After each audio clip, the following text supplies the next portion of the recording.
What's one item everyone should have in their car? 1 tourniquet. Preferably one inside of a good first aid kit. 2 glass breaker.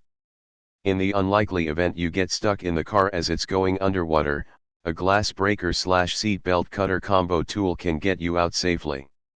If you have electric windows, a tiny amount of water can disable the electronic door locks and window buttons. A spring-loaded glass breaker will make short work of it. Even if you don't have a specialized spring-loaded glass breaker, something that comes to a sharp point, like a screwdriver, that can be used to break the glass out can save your life. 3 emergency blanket. The mylar ones that look like aluminum foil cost like $2 to $3. If your car breaks down and it's snowing out, you can use it to stay warm far longer than just running the heater in the car will last. The shiny foil-looking side reflects your body heat back at you, and you can use it to trap heat from the car around your body core. The more expensive ones are a little better and less likely to rip, but even the cheap ones are better than nothing. Even if you don't get an emergency blanket, a normal quilt in the trunk isn't a bad idea either. 4 a lighter. A lot of cars come without cigarette lighters now apparently. In an emergency you could try rigging something up using your car battery to start a fire to either stay warm or signal someone. Or you could just flick a Bic. Lighters cost 50 cents. It's not a big investment and it might save your life. 5 flashlight. This one requires a little more maintenance than everything else I said, as you'll have to change the batteries every once in a while even if you don't use it. A cheap $1-2 LED flashlight can help immensely in a lot of situations. From having a flat and needing to see to change it to locking yourself out of your house, or needing to signal someone for help so you don't get hit on a highway, or needing to look for a key you drop that bounces under the car or into a ditch. This one can be as simple as a keychain flashlight you put on the car keys. Headlamp is even better because you can either be hands-free or use it like a normal flashlight if need be. TP works also. You hope you never need it. But if the worst possible scenario does happen, you'll be glad you have it.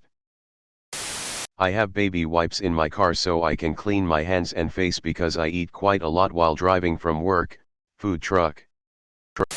A stack of Chipotle napkins. Worst part about warmer weather, you don't even have sleeves to use in a pinch anymore. I used to get really bad nosebleeds. I since had an aunt that actually knew what he was doing and cauterized it correctly. I kept a roll of those blue shop paper towels in my car. They are quite absorbent. Kept tissues, paper towels, and a roll of toilet paper tucked in the back of my car.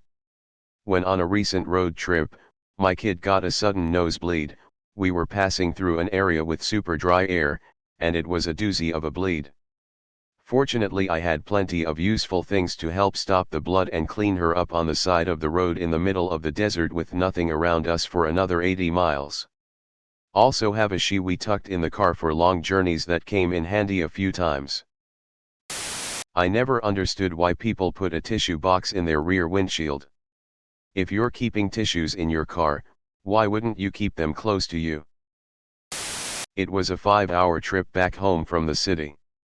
Because we don't have a KFC in our small town, the kids got it for lunch. My 6-year-old, without any warning, vomited through the back of the car and her teddy bear, Bun Bun. We didn't have any wipes or cloth of any kind. I drove the rest of the way home, shirtless, and Bun Bun stayed behind.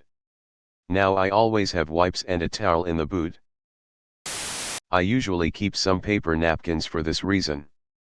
Daughter used the last handful of napkins I keep in the car cause she made a mess from her ice cream cone.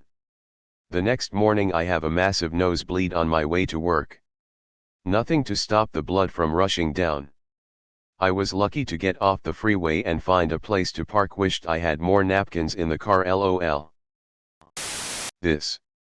We once rented a car on vacation and the alcove where the handbrake goes down into had these weird little stubs all on the inside.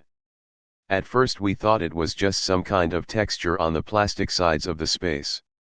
When we checked it were boogers. Hundreds if not thousands of dried up boogers. A lighter. A lot of cars come without cigarette lighters now apparently. In an emergency you could try rigging something up using your car battery to start a fire to either stay warm or signal someone. Or you could just flick a Bic. Lighters cost 50 cents. It's not a big investment and it might save your life. Surprised this took so long. My dad taught me before I started going on road trips through the outback that you should always have a 9V battery and some steel wool, not the one with soap added. Hit the steel wool with both contacts and you can even use it to get slightly wet wood burning. I once got a really bad nosebleed while driving to work and did not have any tissues or whatever in my car. It was during COVID and I ended up using a previously used disposable face mask I found on the floor of my, not very clean, car. Since then, I always keep a pack of tissues in my car. Adding to the window breaker, most headrests come fully out and you can use the metal legs that go into the seat to try and help you break the window if you have nothing else. Or if you can manage to not panic, wait till the car is fully submerged and then open the door. It used to be a law in my country that you had to have a small fire extinguisher. Individually it was not amazing, but there was culturally something about knowing that every car in the street had high chances of containing an extinguisher. During that time I've watched several events where people needed them, car crash resulting in small fire, trash on fire reaching a parking lot, and a kitchen that caught fire and everyone on the street got their small extinguishers and joined to fight it before firefighters had time to arrive. Especially in this day with electric vehicles, having an all-purpose fire extinguisher seems important. A small fire extinguisher and first aid kit is a must in Ukraine. I think almost every car has it. What country is this? That's fascinating. Some kind of disposable paper like a napkin, Kleenex, baby wipes, even an old shop towel. Nothing worse than needing to blow your nose in your car and you have nothing at all to use. When I got COVID in 2020 I went to a drive-through test place. Before I got in the car I didn't have a runny nose. But after 30 minutes my nose started gushing like a fountain. I had to use trash so I could wipe my face instead of being covered in snot. Trash. Like receipts and stuff. I support your comment. Whenever I visit my dad he takes special care to remove my tissue box. He thinks it's clutter. I think it's mandatory.